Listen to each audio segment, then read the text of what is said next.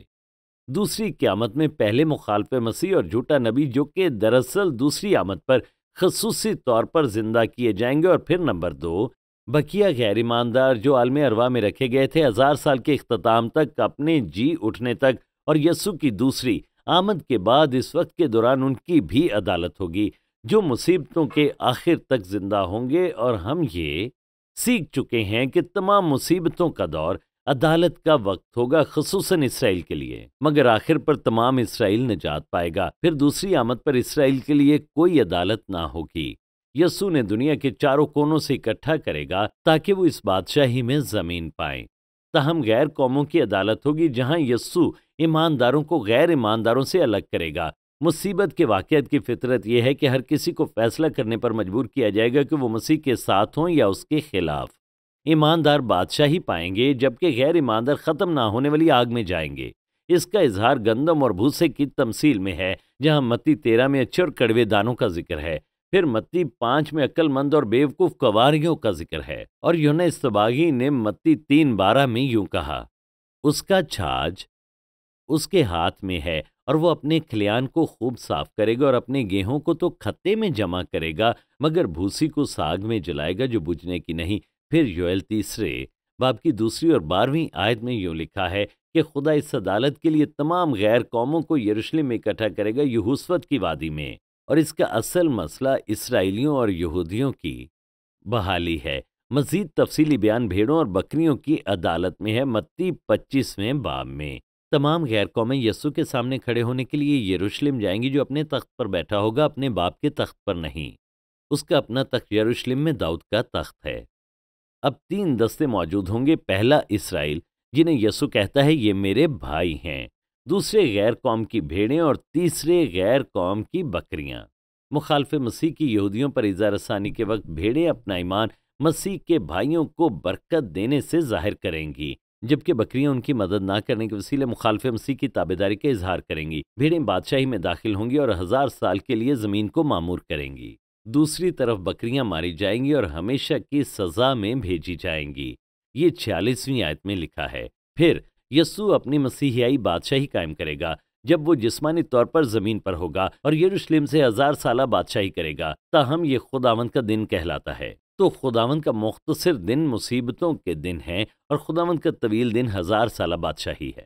عہد نامہ قدیم مستقبل کے سنہری دور کی پیشن گوئیوں سے بھرا ہے، جہاں مسیح زمین کو زندہ کرے گا اور راست بازی، سلامتی اور خوشحالی کے حالات غالب آئیں گے، جہاں کوئی جنگ نہ ہوگی۔ خدا کی بادشاہی کا اظہار ماضی کے ادوار سے کہیں زیادہ عظیم طریقے کے ساتھ ہوگا۔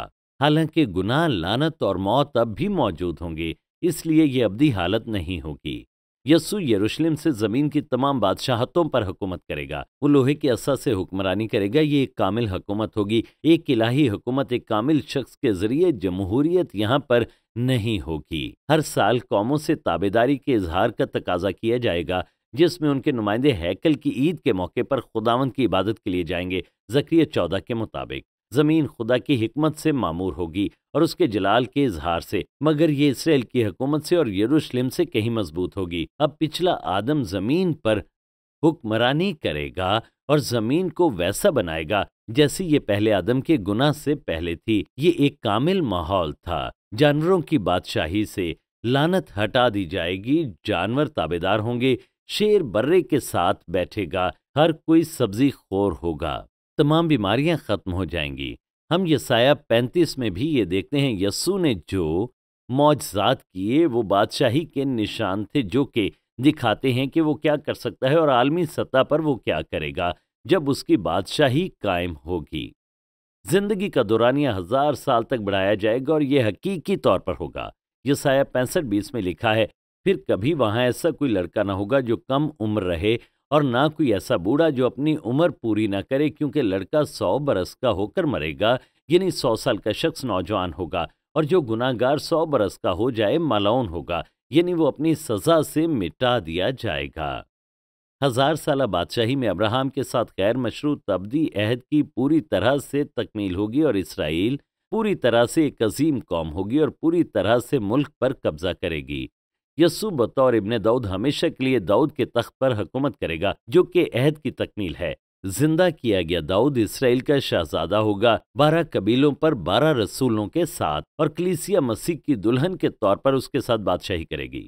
یرمیہ کے مطابق اسرائیل کے ساتھ خدا کے نئے عہد کی پیشن گوئی کی تکمیل ہوگی بادشاہی کی روحانی بنیاد پر، تو برکت کے تمام روحانی اور جسمانی وعدے پوری طرح سے مکمل ہو جائیں گے۔ نیا عہد یسوع کے خون کے وسیلے سے قائم ہوا، مگر ابتدائی طور پر اسرائیل نے اسے رد کیا۔ خدا کا منصوبہ تھا کہ مسیح میں تمام ایماندار اس میں داخل ہو سکیں، مگر روح القدس کے وسیلے عبرانیوں 2:5 ہمیں بتاتا ہے، اس نے آنے والے جہان کو جس کا ہم ذکر کرتے ہیں فرشتوں کے تابع نہیں کیا۔ 1000 سالہ بادشاہی کا آغاز صرف ایمانداروں کے ساتھ ہوگا، پھر آبادی میں اضافہ ہوگا، وہاں موت نہ ہوگی اور کثرت کی دستیابی جو باقی پوری تاریخ سے زیادہ ہوگی۔ یہ بچے اب بھی گناہ آلود فطرت کے ساتھ پیدا ہوں گے اور انجیل کے وسیلے انہیں نجات کی ضرورت ہوگی۔ موت ختم ہونے کا ایک مسئلہ یہ ہے کہ وہ اپنی نجات کی ضرورت کو مشکل سے ہی دیکھیں گے، جسے حزقیل جانوروں کی قربانی کی بحالی کے طور پر بیان کرتا ہے۔ مگر جیسے یہ قربانیاں صلیب سے پہلے تھیں، یہ بچاتی نہیں تھیں، مگر یہ اس تعلیم اور قربانی کی طرف اشارہ کرتی تھیں۔ قربانی یہ دکھاتی ہے کہ گناہ کی مزدوری موت ہے اور اس کا واحد علاج بے عیب خون کا بہایا جانا ہے، اور یہ مسیح کے خون کی طرف اشارہ ہے۔ اب حالانکہ یسوع جلال میں بادشاہی کرے گا، پھر بھی ایک غیر نجات یافتہ اقلیت مسیح کو رد کرے گی، پر وہ احکام پر عمل کریں گے۔ مکاشفہ 20:7-9 میں بتایا گیا ہے کہ 1000 سال کے بعد شیطان کو ان باغیوں کو لینے کی اجازت ہوگی۔ وہ قید سے آزاد ہوگا اور غیر ایمانداروں کو اکٹھا کرے گا اور یروشلم پر حتمی باغیانہ حملہ کرے گا۔ بھلے ان کی تعداد کروڑوں میں ہو، پھر بھی یہ کل آبادی کا ایک چھوٹا سا حصہ ہی ہوں گے، اور پھر آسمان سے آگ نازل ہوگی اور انہیں جلا دے گی۔ شیطان آزاد کیوں ہوا؟ جب ابلیس نے گناہ کیا تو اس نے شیطان کو ہر اس انسان کو آزمانے کا قانونی حق دے دیا۔ خدا سے الگ آدم سے پیدا ہوا، خدا کے ساتھ اس کی وفاداری کا امتحان ہوگا۔ حتمی طور پر انسان کو خدا اور شیطان میں سے ایک کو چننا ہوگا، آسمان اور جہنم میں سے۔ اب تک ابلیس کو 1000 سالہ بادشاہی میں پیدا ہونے والوں تک رسائی نہیں تھی، اب اسے ان کو آزمانے کی اجازت مل جائے گی۔ اس ناکام بغاوت کے بعد شیطان کو حتمی سزا کے لیے آزاد کیا جائے گا۔ اس کا ذکر مکاشفہ 20:10 میں ہے، اور ان کا گمراہ کرنے والے ابلیس آگ اور گندک کی اس جھیل میں ڈالا جائے گا جہاں وہ حیوان اور جھوٹا نبی بھی ہوگا، اور وہ رات دن ابدالآباد عذاب میں رہیں گے۔ اس کے بعد موجودہ آسمان اور زمین کا خاتمہ ہوگا۔ کچھ لوگوں کا کہنا ہے کہ یہ زمین اور آسمان ہمیشہ رہیں گے اور آگ کے ذریعے پاک کیے جائیں گے، نہیں، یہ پوری طرح ختم ہوں گے۔ مگر مکاشفہ 20:11 بیان کرتا ہے یہ اپنا وجود کھو دیں گے۔ لکھا ہے، پھر میں نے ایک سفید تخت اور اس کو، یعنی یسوع کو جو اس پر بیٹھا ہوا تھا، دیکھا، جس کے سامنے سے زمین اور آسمان بھاگ گئے اور انہیں کہیں جگہ نہ ملی۔ تصدیق مکاشفہ 21:1 میں ملتی ہے۔ پھر میں نے ایک نئے آسمان اور نئی زمین کو دیکھا، کیونکہ پہلا آسمان اور پہلی زمین جاتی رہی تھی،